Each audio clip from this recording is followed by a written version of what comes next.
আসসালামু আলাইকুম, কেমন আছেন সবাই? তো সকালবেলা আমি ঘুম থেকে ওঠার পরে চলে আসলাম সবজি খেতে আমাদের। আর সবজি খেতে আসার পরে দেখি জালি কুমড়ার ফুল অনেকগুলো ফুটে আছে। তারপরে লক্ষ্য করে দেখলাম এখানে কিন্তু জালি কুমড়া ধরেছে, মাশাল্লাহ।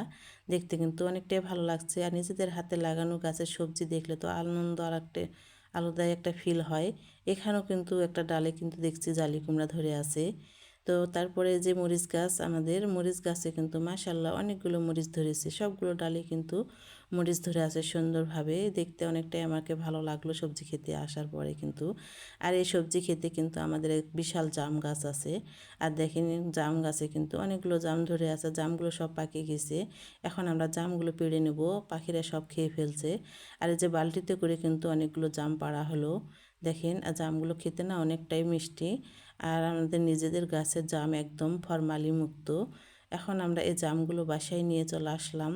বাসায় নিয়ে আসার পরে কিন্তু এই যে একটা ডিশে করে বালতিতে থেকে জামগুলো কিন্তু ঢালতেছি। আর এই যে ঢেলে নিলাম সবগুলো জাম কিন্তু ডিশে। আর দেখেন মাশাল্লাহ অনেক সুন্দর জাম, কিন্তু খেতে কিন্তু অনেকটাই ভালো লাগবে। তারপরে সবগুলো জাম কিন্তু একদম পেকে গেছে।